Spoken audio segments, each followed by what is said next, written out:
کو ہمارے سامنے رکھنے کی کوشش کی۔ اللہ تعالیٰ جزائے خیر عطا فرمائے۔ میں ملک کی انتہائی متحرک اور فعال جماعت جمعیت علماء ہند صوبہ کرناٹک سے حضرت مولانا عبد الرحیم رشیدی صاحب دامت برکاتہم سے گزارش کروں گا کہ وہ 5 منٹ میں اپنے خیالات کا اظہار فرمائیں۔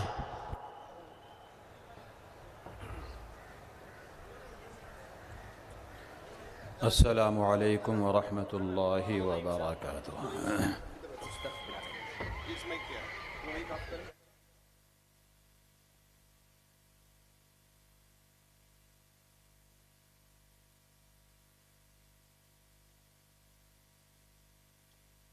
ہمارے جو ساتھی پیچھے کھڑے ہیں وہ اگر بیٹھ سکتے ہیں، وہاں بیٹھنے کی گنجائش ہے تو تشریف رکھیں۔ درمیان میں کچھ لوگ یوٹیوبرز ہیں یا وہ اپنے موبائل کے ذریعے اس مناظر کو قید کرنا چاہتے ہیں، وہ بار بار کھڑے ہو رہے، پیچھے والوں کو خلل ہو رہا ہے۔ بیٹھ جائے، بات توجہ سے سنیں۔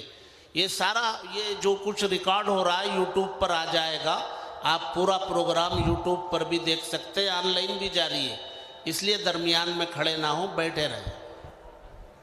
الحمدللہ وکفی وسلام علی عبادہ الذین اصطفی،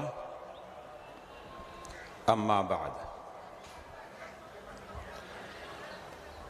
محترم علماء کرام اور دور دراز سے آئے ہوئے مہمانان گرامی،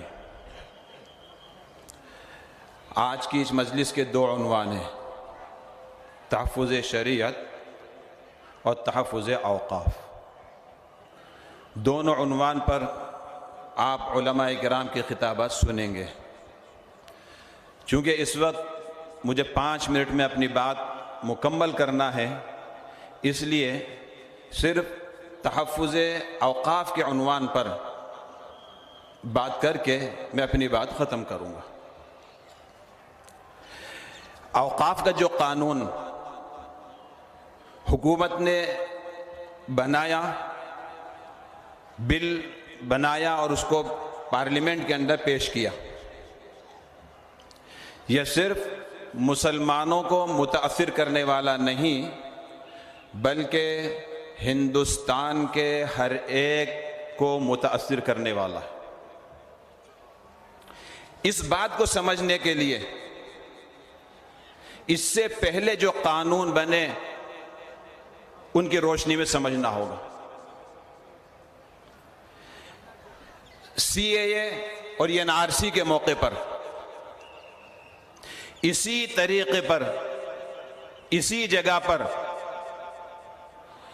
ہم نے احتجاج کیا تھا، کثیر تعداد کے اندر میدان بھر کے، اور آس پاس روڈوں پر بھی عام لوگ سن رہے تھے، اور یہاں اسٹیج پر بڑی تعداد میں مسلمان کے علاوہ دوسرے مذہب کے لوگ بھی موجود تھے، انہوں نے بھی اس بل کی مخالفت کی تھی، سی اے اور این آر سی۔ حالانکہ اس میں صرف مسلمانوں کا استثناء کیا گیا تھا اور یہ کہا گیا تھا اگر کاغذات درست نہیں ہیں تو مسلمان کو شہریت نہیں ملے گی، باقی سب کو ملے گی۔ جب سب کو ملے گی تو دوسرے احتجاج کے اندر کیوں شامل ہوئے؟ اور یہ کہا جا رہا تھا کہ یہ ملک کی سالمیت کے لیے اور ملک کی حفاظت کے لیے قانون ہے، تو دیگر مذاہب اس احتجاج کے اندر کیوں شریک ہوئے؟ اس کی وجہ یہ تھی کہ وہ ملک کے مفاد میں نہیں تھا، اس لیے دیگر مذاہب بھی اس کے اندر شامل ہوئے۔ کیا نقصانات تھے؟ اگر آپ کو وہ باتیں یاد ہوں تو اپنے ذہن میں دہرا لیجئے، بات لمبی کروں گا، وقت زیادہ ہو جائے گا۔ ایک اور بات، کسانوں کے تعلق سے قانون بنایا گیا اور یہ کہا گیا کسانوں کے فائدے میں ہے، ان کے حق میں ہے، لیکن کسان احتجاج پر بیٹھ گئے، انہوں نے یہ کہا ہمارے مفاد میں ہمارے فائدے میں نہیں ہے یہ تو ہمیں غلام بنانے کا قانون ہے۔ ہماری زمین ہمارے ہاتھ سے نکل جائے گی، ہم اپنی مرضی سے بیج نہیں خرید سکتے، ہم اس کے صحیح دام اس کے ہمیں نہیں مل سکتے، یہ تو ہماری زمین بھی گئی اور ہماری آزادی بھی گئی۔ اور کہا یہ جا رہا تھا کہ یہ کسانوں کے فائدے میں۔